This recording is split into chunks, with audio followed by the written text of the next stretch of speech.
Election का result क्या आएगा। मैं इसलिए काम कर रहा हूं कि जब मैं मर जाऊंगा, मेरे बच्चे पोते से कोई पूछेगा कि 2024 में तुम्हारा दादा जिंदा था, वो क्या कर रहा था, मेरा पोता सर उठा के जवाब दे सके। मैं इसलिए काम कर रहा हूं। कोई उम्मीद नहीं थी उस वक्त, तब भी हमने कहा करेंगे। आज हम बहुत बड़ी चीज के लिए काम कर रहे हैं और ये वो सवाल है, हम सबसे पूछा जाएगा। हमसे नहीं तो हमारे मरने के बाद पूछा जाएगा, 2024 में तुम क्या कर रहे थे। इसका हम जवाब दे सकें, बड़ी चीज का काम करें और किसी तरह से वोट डलवाएं। इस बार तेलंगाना में इलेक्शन से पहले माहौल बदला। हथियार है, एक ही औजार है, हिंदू मुस्लिम। किसी ने कहा कि मोदी जी को तो मुसलमानों के पांव पकड़ने चाहिए कि मैं हर बार तुम्हारा नाम लेके ही मैं इलेक्शन जीतता हूं, और तो कोई हथियार इनके पास है नहीं, सिर्फ हिंदू मुस्लिम ही करेंगे हर बार। ये कामयाब ना हो, ये हमारी जिम्मेवारी है। बाकी आप सब समझदार हैं, हम सब मिल के बात करेंगे। जाहिद भाई ने, किरण भाई ने अपनी बात कही दी होगी, बस बहुत बड़े काम में है। और इस बार अब मुझे अंदर से आवाज आ रही है, इस बार हमें, देखिए कामयाबी नहीं भी मिलती तब भी हमें तो करना है, लेकिन अब मुझे अंदर से पिछले 10 दिन से लगने लगा है कि फाइनली कुछ अब हवा बदल रही है इस देश में, और काम करेंगे तो जरूर कामयाबी भी मिलेगी। बहुत बहुत शुक्रिया।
नहीं है कि मैं अपने आप को इस देश का मालिक कहूं, अपने आप को इस देश का नागरिक कहूं। अगर आज मैं छोटी छोटी चीजों में उलझ जाऊं, लेकिन 5 साल पहले इसने ये कहा था, लेकिन इनका आदमी ऐसा है, लेकिन मेरी नाली और बिजली तो बात नहीं आई। अरे नाली बिजली आ जाएगी, जिंदा रहेंगे तो सब हो जाएगा। सड़क भी बन जाएगी, बिजली भी आ जाएगी, पानी भी आ जाएगा। नहीं आया तो इनका कान पकड़ लेंगे, लेकिन पहले जमीन बची रहे जिस जमीन पे हम खड़े। और आज उस जमीन को छीना जा रहा है। आज मेरे देश का संविधान, बाबा साहब का संविधान खत्म करने की साजिश बन चुकी है। इनके तमाम लोग लिख के बोल चुके हैं कि नया कॉन्स्टिट्यूशन बनाएंगे। बीच बीच में इनके छोटे मोटे नेता बोल भी देते हैं, इस बात को मुंह से निकल जाती है, बात जो अंदर की बात होती है कभी कभी तो बाहर आई जाती है। और इन्होंने ये भी तैयारी कर रखी है कि अगर राज्यसभा में 2/3 मेजॉरिटी नहीं होगी तब भी बदलेंगे। और वो कैसे, वो आपने देख लिया होगा, 40-50 एमपी को सस्पेंड कर देंगे एक हफ्ते के लिए, कोई बहाना बना के, और उसी हफ्ते में कॉन्स्टिट्यूशन अमेंडमेंट हो जाएगा। और उसको अमेंडमेंट कहेंगे, जैसे इंदिरा गांधी ने इमरजेंसी के दौरान 42nd अमेंडमेंट लेके आई थी। जिनके मेरे तरह थोड़े थोड़े सफेद बाल हैं उन्हें याद होगा, कहा था अमेंडमेंट, दरअसल कॉन्स्टिट्यूशन की पूरी रूह निकाल ली थी। यही खेल होने जा रहा है। तो आज उस कॉन्स्टिट्यूशन को खतरा है। आज इस मुल्क का प्राइम मिनिस्टर स्टेज पे खड़े होके हजारों लोगों के सामने और करोड़ों टेलीविजन देखने वालों के सामने अपने ही मुल्क के 20 करोड़ लोगों को घुसपैठिया कह रहा है। और किस चीज का इंतजार है हमें, और किस खतरे को अब आ चुका है। वो दरवाजे पे नॉक नहीं कर रहा, वो कमरे के अंदर घुस आया है। अब हम किसका इंतजार कर रहे हैं? आज हम सबका फर्ज बनता है, हर हिंदुस्तानी का, जिसको इस देश की बुनियाद में जिसकी आस्था है, जिसको संविधान से लगाव है, जिसको इंसानियत से लगाव है, उन सब का फर्ज बनता है कि खड़े होके इसको रोके। कल मैं उस्मानिया यूनिवर्सिटी में था, बच्चों से ये बात कर रहा था, तो उनमें से किसी ने पूछा कि हिंदू मुस्लिम यूनिटी को कैसे प्रमोट कर सकते हैं। मैंने कहा भाई, अगर किसी और वक्त आप ये सवाल पूछते तो मैं कहता हिंदू मुस्लिम को जाके बताओ कि हम भाई भाई हैं, हम सबका एक ही खून है, ये सब चीजें करो। लेकिन आज इन मीठी बातों से काम नहीं चलेगा। अगर मेरे घर में कोई आग लगा रहा है तो मैं उसे ये नहीं कहूंगा, देखिए ना आग लगाना बहुत बुरी बात होती है, ऐसा मत कीजिए ना, ये नहीं करूंगा। मैं जाके उसका हाथ पकड़ूंगा। आज इनका हाथ पकड़ना होगा, नहीं तो मेरे मुल्क में आग नहीं लगा सकते। चुनाव लड़ना है, लड़ो। 10 साल राज किया है, आओ जनता को बताओ मैंने 10 साल में ये काम किए हैं, अगले 5 साल में ये और करूंगा। बताओ, तुम्हारा पूरा हक है। जनता यकीन करती है, दोबारा बनो, तिबारा बनो, 4 बार बनो। लेकिन 10 साल राज करने के बाद मंदिर पे वोट मांगते हो। बेरोजगारी के सवाल का जवाब देने की बजाय बुलडोजर की बात करते हो। जवान और किसान की बजाय हिंदू और मुसलमान का खेल खेलते हो। ये नहीं चलेगा, ये तरीका नहीं है। जवाब दो, तुमने 10 साल राज किया है, जवाब दो। अच्छे जवाब होंगे, जनता तुम्हें लेके आएगी, हक बनता है तुम्हारा। ये नहीं चलेगा।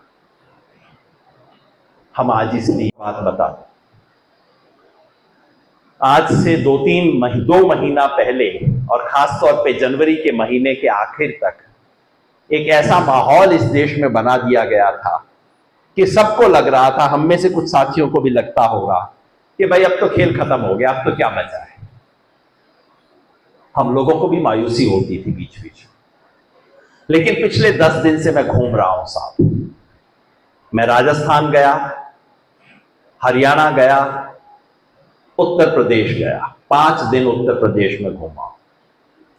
और ऐसे नहीं जैसे यहां पे आया हूं, नहीं, निजामाबाद ये तो यहां पे आया तो अपने दोस्तों में बात कर रहा हूं, बिल्कुल चुपचाप से बिना किसी को बताए आम लोगों के बीच में घूम रहा हूं। 8 दिन घूमा हूं।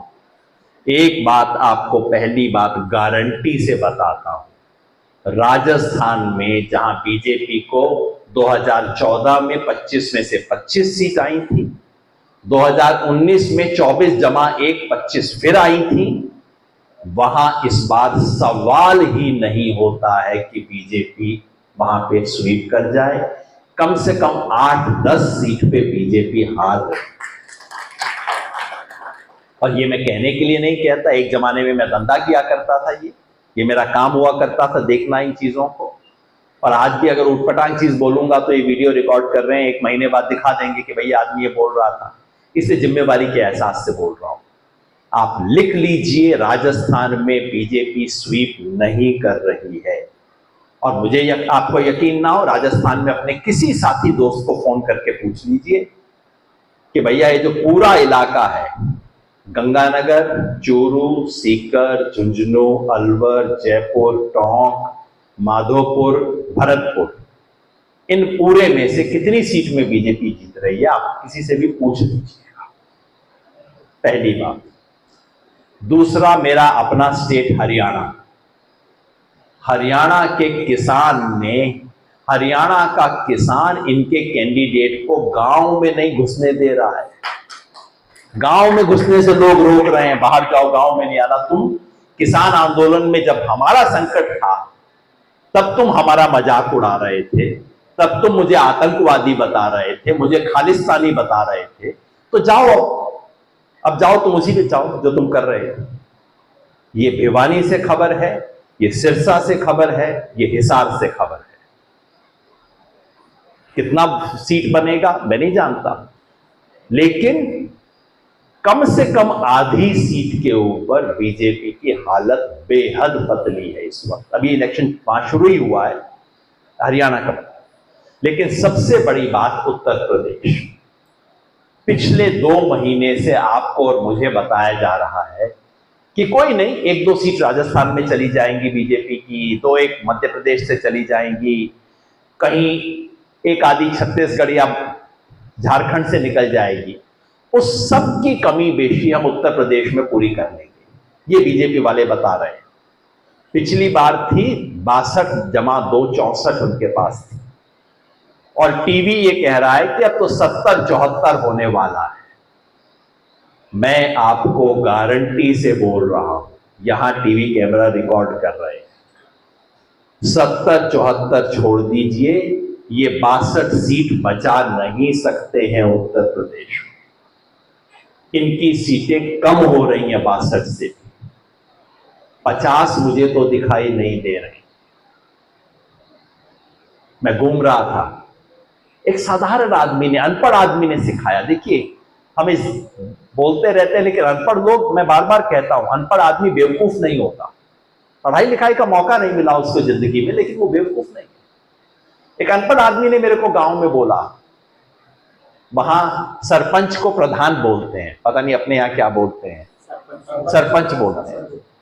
तो उसने कहा कि किसी को पहली टर्म में, वो पंचवर्षीय बोलते हैं उत्तर प्रदेश में, कि किसी को पहली टर्म में हम सरपंच बनाते हैं तो वो डरा हुआ होता है, वो काम करता है।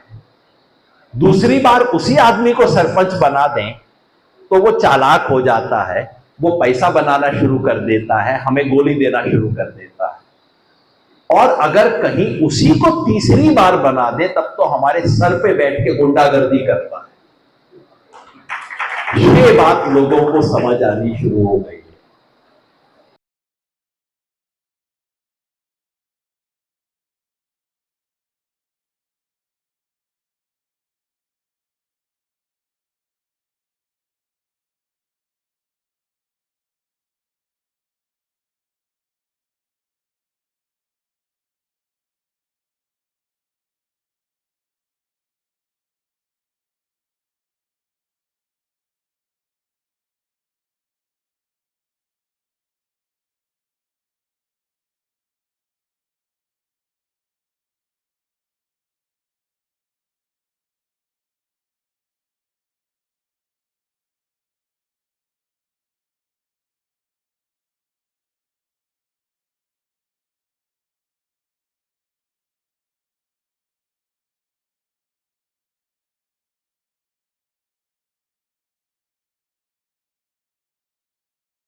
बारे में बोलता नहीं। जिसे राजपूत कह रहा है देश का मीडिया, दरअसल वो राजपूत नहीं है, वो क्षत्रिय है।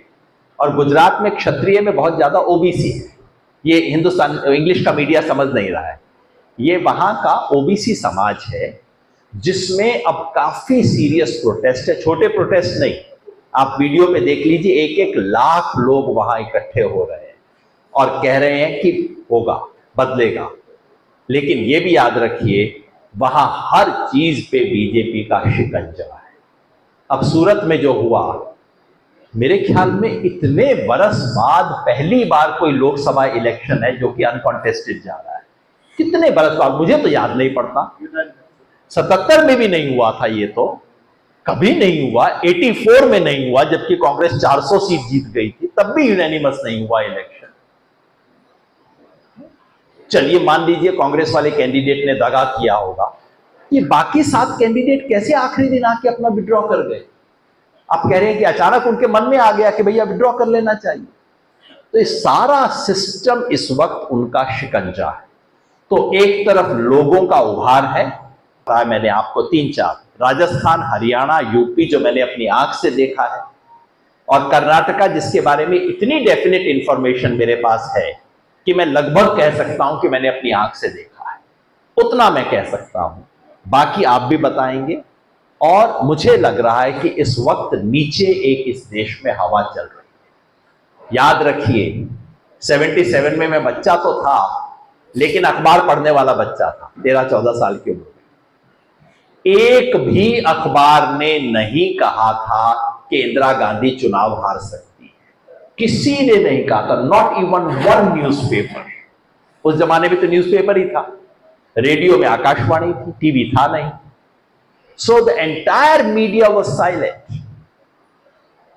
आखिरी दिन तक उनका था कि हां, थोड़ी सी परेशानी कांग्रेस को शायद हो सकती है, ये कह रहे थे मीडिया वाले। और हुआ क्या? याद रखिए 2004 में आखिरी दिन तक सारा मीडिया कह रहा था कि इंडिया शाइनिंग और वाजपेयी जी कमिंग बैक। तो मैं कल कह रहा था, किसी दोस्त से बात करते करते ही मैंने कहा कि ये 400 पार नहीं, 2004 हो रहा है इस बार। देखिए।